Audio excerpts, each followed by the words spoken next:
నా ప్రసంగం ప్రారంభించే ముందల మనందరం కలిసికట్టుగా నినాదాలు చేయాలి. జై అమరావతి, జై జై అమరావతి. అధ్యక్ష, మనందరం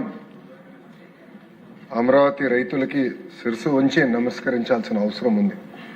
ఎందుకంటే మనం ఈరోజు ఈ చట్టసభలో కూర్చున్నామంటే, ఈ భవనాలు మనం ఏర్పాటు చేయగలమంటే దానికి కారణం అమరావతి రైతులు చేసిన త్యాగం.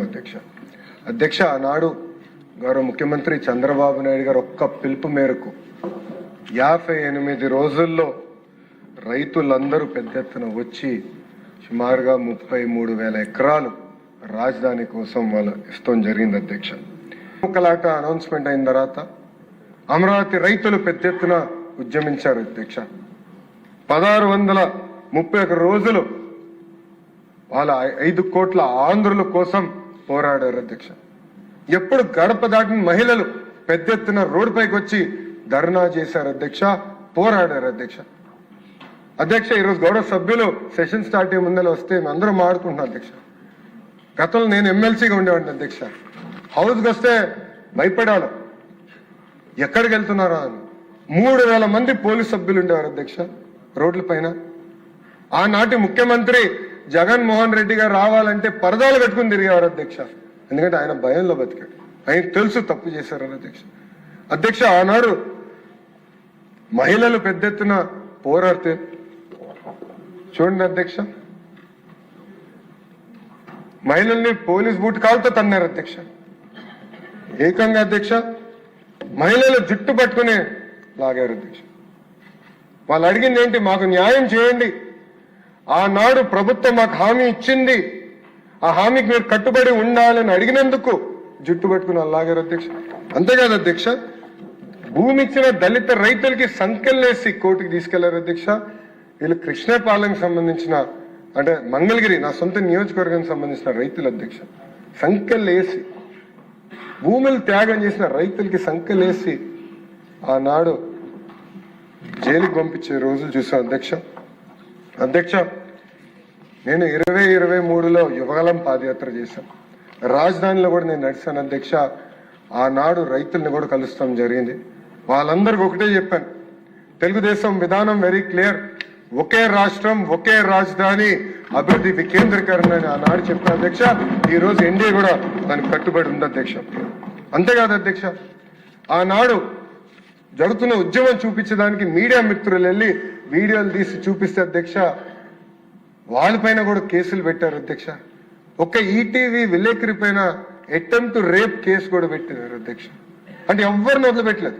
రైతులపైన కేసులు పెట్టారు, ప్రతిపక్షంలో పోరాడుతున్న ప్రజాప్రతినిధుల పైన కేసు పెట్టారు, ఇంకా మీడియా మిత్రుల పైన కూడా ఆనాడు కేసులు పెట్టి ఎట్టి పరిస్థితి గొంతు నొక్కాలని ప్రయత్నించారు. అధ్యక్ష, కానీ ఉద్యమం మటుకు ఆగలేదు. అధ్యక్ష, అందరూ పోరాడారు. అధ్యక్ష, మీరు కూర్చున్న స్థానంలోనే ఆనాడు తమ్మినేని సీతారామ గారు కూర్చుని ఏకంగా అమరావతిలో ఉన్న మహిళల్ని వయసులతో ఆనాడు పోల్చారు. అధ్యక్ష, వయసులతో ఆనాడు పోల్చారు. అధ్యక్ష, అంతేకాదు అధ్యక్ష, జగన్మోహన్ రెడ్డి గారు మహిళల్ని ఏకంగా పేడ్ ఆర్టిస్టులని ఆనాడు పిలిచారు. అధ్యక్ష, అంటే మహిళలంటే ఎంత చిన్న చూపో ఏదో ఒక ఉదాహరణని ప్రజలందరూ కూడా గమనించాలి. అధ్యక్ష, అచ్చెన్నాయుడు గారు చాలా అద్భుతంగా ఈరోజు చెప్పారు. అధ్యక్ష, ఆ రోజు ఈ 3 రాజధానులు బిల్లు వస్తే పెద్ద ఎత్తున తెలుగుదేశం పార్టీ శాసనసభ్యులు అటు కూర్చుని పోరాడారు, నినాదాలు చేశారు. అధ్యక్ష, దానికోసం వాళ్ళే ఆనాడు సస్పెండ్ కూడా చేస్తాం జరిగింది. అధ్యక్ష, కానీ బలం సరిపోలేదు. అధ్యక్ష, ఆ బిల్ కౌన్సిల్కి వచ్చింది. ఆనాడు నేను ఒక ఎమ్మెల్సీగా ఉన్నాను. అధ్యక్ష, మేమందరం కలిసికట్టుగా పోరాడం, అందరం మాట్లాడడం, మమ్మల్ని ఎగతాళి చేశారు. అధ్యక్ష, ఆనాడు మేమందరం నిర్ణయం తీసుకున్నాం. ఆనాటి leader of opposition Yanamala Ramakrishna గారి నాయకత్వంలో ఈ బిల్ ని సెలెక్ట్ కమిటీకి పంపించాలని కూడా మేము డివిజన్ అడిగాం, మేము ముందరే చెప్పాం కూడా. అధ్యక్ష, హోరాహోరీగా చర్చ జరుగుతుంది. నేను తిరిగి చూసి ఇలాంటి గ్యాలరీస్ ఉన్నాయి. అధ్యక్ష, అక్కడ మొత్తం వైకాపా శాసనసభ్యులు అందరూ వచ్చారు. అధ్యక్ష, అది తెలుసుకున్న తర్వాత ఏం జరుగుతుందో చూసానికి గౌరవ ముఖ్యమంత్రి చంద్రబాబు నాయుడు గారు వచ్చారు. అధ్యక్ష, ఆయన కూడా కూర్చున్నారు. అధ్యక్ష, నేరుగా చూశారు. అధ్యక్ష, ఆనాడు నేను నా ఫోన్ నుంచి తీసిన ఫోటో. అధ్యక్ష, ఇక్కడ గౌరవ ముఖ్యమంత్రి గారు కూర్చుంటే అధ్యక్ష చుట్టూ ముట్టారు అధ్యక్ష వైకాపా నాయకులు మంత్రులు అధ్యక్ష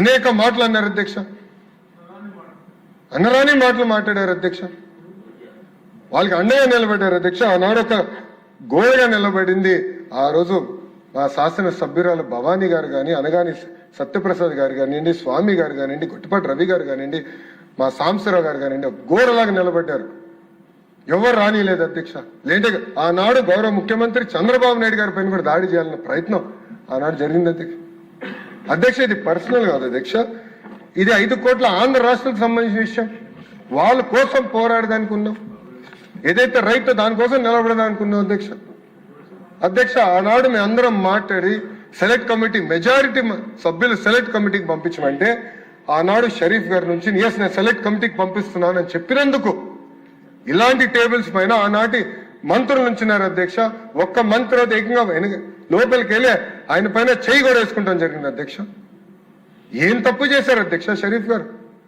మెజారిటీ సభ్యులు కోరిందని ఆయన నిలబడ్డారు అదైపోయింది దాని తర్వాత ఏకంగా అధ్యక్ష చైర్మన్ గారి సంతకం లేకుండా గవర్నర్ గారి అసెంట్ కోసం బిల్ పంపించారు అధ్యక్ష పెద్ద మనసుతో కాదు అధ్యక్ష అంటే అడుగడుగునే మమ్మల్ని అవమానించారు అధ్యక్ష అడుగడుగునే ఇబ్బంది పెట్టారు అధ్యక్ష అయినా పర్వాలేదు 5 కోట్ల ఆంధ్రుల కోసం నిలబడతామని ఆనాడు చంద్రబాబు నాయుడు గారు మాకు చెప్పిన విధంగా మేమందరం కలిసికట్టుగా పోరాడం అధ్యక్ష అదిగా అంతేకాకుండా అధ్యక్ష మన మధ్య చిచ్చు పెట్టడానికి ప్రయత్నించారు అధ్యక్ష మీరు ఉత్తరాంధ్ర నుంచి వచ్చిన శాసనసభ్యులు మీరు విశాఖపట్నం వ్యతిరేకంగా మాట్లాడతారంటే ఆనాడు మా శాసనసభ్యులు అందరూ ఉన్నారు అధ్యక్ష గన్నబాబు గారు కానివ్వండి అటు పక్కన గంటా శ్రీనివాస్ గారు కానివ్వండి వెలుగుపూడి రామకృష్ణ బాబు గారు కానివ్వండి అందరూ నాకు బాగా గుర్తు టీడీఎల్పీ మీటింగ్ల నుంచి ఒకటే చెప్పారు ఆనాడు ఒకే రాష్ట్రం ఒకే రాజధాని జై అమరావతి నినాదంతో వెళ్ళాం సార్ దానికి మనందరం కట్టుబడి ఉందాం మీ నాయకత్వంలో విశాఖపట్నం అభివృద్ధి చెందుతుందని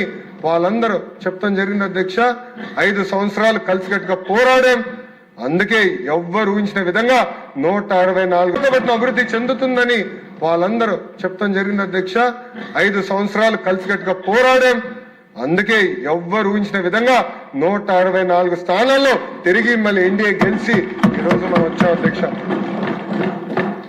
అధ్యక్ష మనందరం we are all merely custodians of these institutions అధ్యక్ష మనందరం ఎవరం కానీ భూమిపైన శాశ్వతం కాదు అధ్యక్ష కానీ వ్యవస్థలు శాశ్వత అధ్యక్ష ఒక్కసారి హైదరాబాద్ అభివృద్ధి చూద్దాం అధ్యక్ష గౌరవ ముఖ్యమంత్రి చంద్రబాబు నాయుడు గారి తర్వాత వచ్చిన రోసే గారు కానివ్వండి కిరణ్ కుమార్ రెడ్డి గారు కానివ్వండి రాజశేఖర్ రెడ్డి గారు కానివ్వండి కేసీఆర్ గారు కానివ్వండి ఇప్పుడు రేవంత్ రెడ్డి గారు కానివ్వండి అందరూ హైదరాబాద్ ని అభివృద్ధి చేసుకుంటూ వెళ్తున్నారు అధ్యక్ష కానీ ఆంధ్ర రాష్ట్రంలో ఏం జరిగింది అధ్యక్ష ఒక్క వ్యక్తి వల్ల ఎంత విధ్వంసం జరిగింది అధ్యక్ష 5 సంవత్సరాలు కాదే 30 సంవత్సరాలు మనం వెనక్కి వెళ్ళాం అధ్యక్ష ఈరోజు ఒక పక్కన టీజీ భరత్ గారు ఇంకో పక్కన ఐటీ శాఖ మార్చులుగా నేను పారిశ్రామికవేత్తలను కలిస్తే అధ్యక్ష వాళ్ళందరూ ఒకటే అడుగుతున్నారు మీరు గ్యారంటీ ఇస్తారా మళ్ళీ జగన్మోహన్ రెడ్డి అనే వ్యక్తి ముఖ్యమంత్రి అవడని మాకు అనేక పరిశ్రమలు తెలిసి ఎంత ఇబ్బంది పడినాయో అతని పరిపాలనలో మీరు గ్యారంటీ ఇస్తారని అడుగుతున్నారు అధ్యక్ష